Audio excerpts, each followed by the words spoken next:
Media మిత్రులకు నమస్కారం. మొన్న వినిపిస్తలే ఆడియో ఓకేనా? మొన్న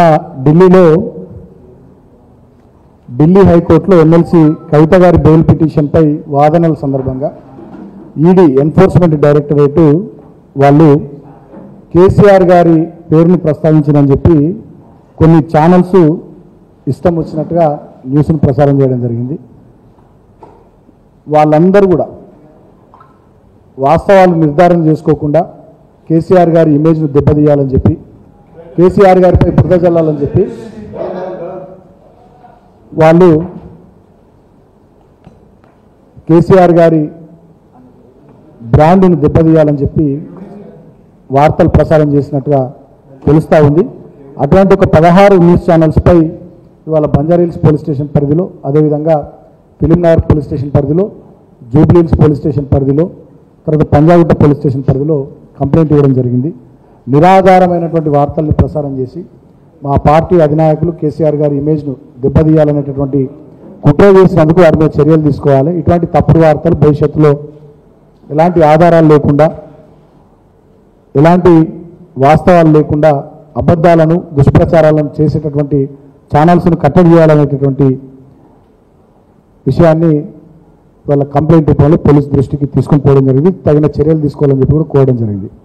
ఆ న్యూస్ ఛానల్స్ ఒక 16 news channels: ABN Andhra Jyothi news channel, ETV news channel, V6 news channel, NTV news channel, I news channel, Amma news channel, BRK news channel, dial news channel, journalist Sai channel, mic TV news channel, nationalist hub channel, prime news channel, RTV news channel, Raj news channel, red TV news channel, wild wolf Telugu news channel, ఇట్లా 16 news ఛానల్స్కి సంబంధించి complaint ఇవ్వడం జరిగింది. So నేను ఆయా news channels యాజమాన్యాలకు, రిపోర్టర్లకు విజ్ఞప్తి కోరుతా ఉన్నా.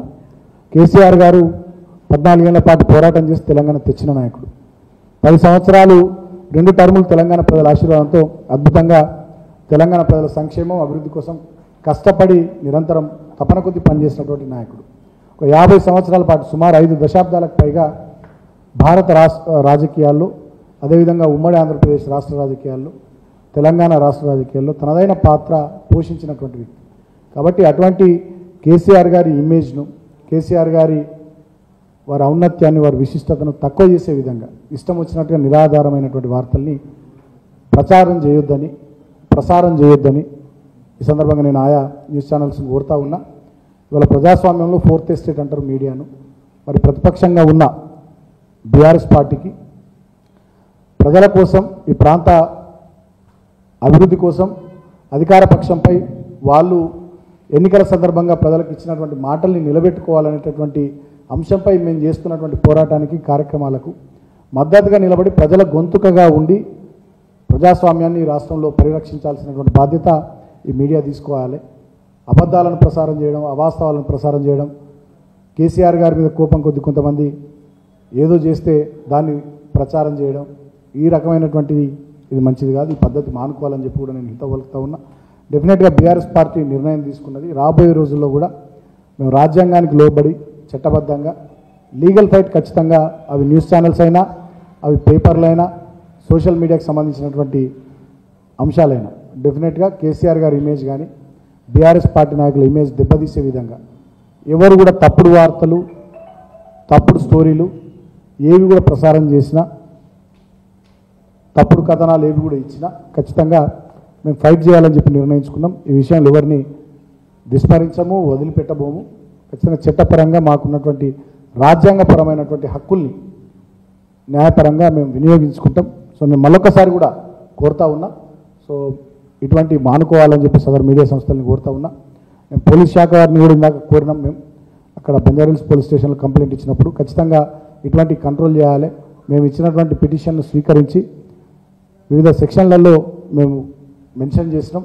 ఏ రకంగా వాళ్ళు తప్పుడు వార్తలు ప్రసారం చేసిర్రు, ఏ రకంగా ఉద్దేశపూర్వకంగా కేసీఆర్ గారి ఇమేజ్ని దెబ్బతీయాలని చెప్పి కుట్రపూరితంగా ఈ రకంగా చేసిర్రో సెక్షన్స్ కూడా మేము మెన్షన్ చేసి మరి ఇచ్చినాం. సో వాటి ప్రకారం చర్యలు తీసుకోవాలని చెప్పి కూడా మేము కోరడం జరిగింది. సో భవిష్యత్తులో ఇటువంటి జరగకుండా పోలీస్ యంత్రాంగం కూడా తమ వంతు పాత్ర పోషించాలని చెప్పి కోరడం జరిగింది.